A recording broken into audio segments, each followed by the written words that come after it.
Guys, in today's video, we will see about the response journey. So, in this video, I have not added much information about each block because we already discussed about these things in the prompt journey as well. The first thing, like whenever the LLM generates the response, before reaching it to the agent or the one who initiated the conversation, these three things will be taking place before it reaches to the user. So the first thing is toxicity detection, and then data demasking, and then on trial and feedback. So what happens is first, toxic language detection will protect the user or the customers from the toxicity. So what it means is the trust layer, the Einstein trust layer will use some machine learning models to identify and flag toxic content in the prompts and responses. So how it categorizes is like, for example, I'll say it will identify whether the content is having any some violence or any sexual or profanity or hate or any physical. So it will identify the response in any of these categories, and then it will give us the overall toxicity score.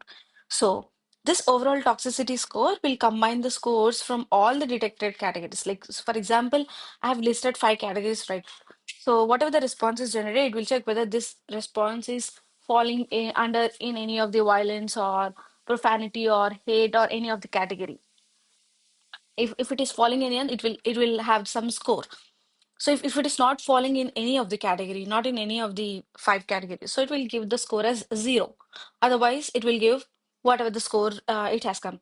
So I have already explained what is the zero score and what is the one score in the toxicity detection video, previous video. So one means more toxic and zero means less toxic or no toxic, you can say.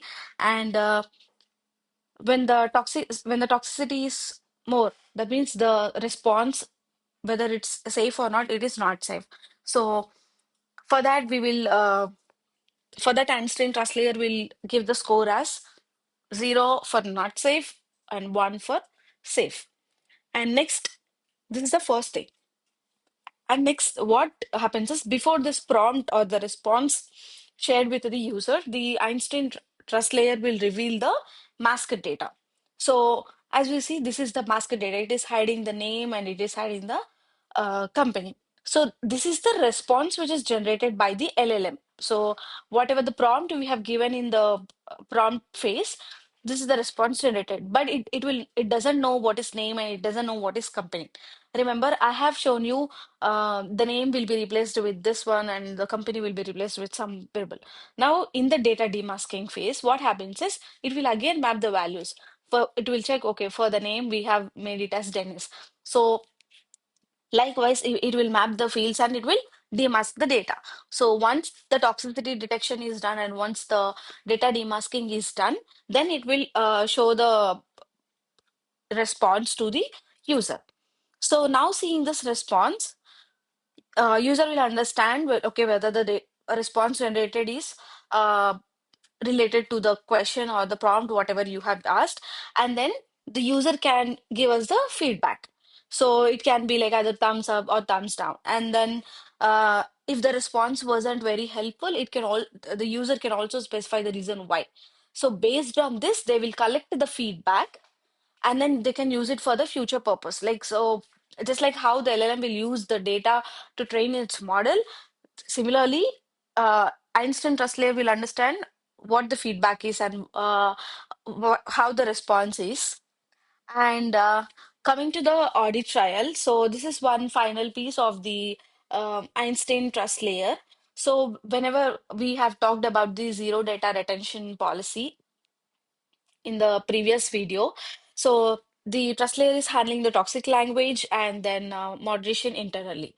So now we will keep track of all these items in a during the entire prompt to response journey. So everything that has been transpired during this entire interaction, like when the prompt was initiated, when the user has initiated the chat, so everything, every timestamp will be collected in the audit trail. So that will include not just the timestamp, it will also include the prompt. What is the original unfiltered response, like what the actual response given by the LLM, and after that, how the Einstein layer filtered it out, the toxic content in that, and what was the response shown to the customer. So this whole thing will be collected and it will be stored in the audit trail. For example, for the later purpose, if you want to review the what is the feedback for this entire prompt response journey and what's the audit trail, how the LLM is generating, and what was the toxicity score. So everything will be find in this audit trail and feedback. So this is what the whole customer sorry prompt response journey is.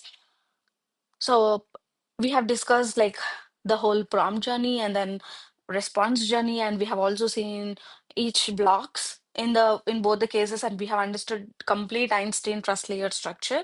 So in the coming videos, we will mostly concentrate on the hands-on challenges, like uh, not challenges as in which we have in the title. We will discuss the topics. Meanwhile, at the same time, we will also do the practical implementation in the Salesforce, like what is a prompt template, where do you go, and how to turn off the agent force or how to turn it on, and then how do we use this prompt templates for the use cases and all those. Thank you.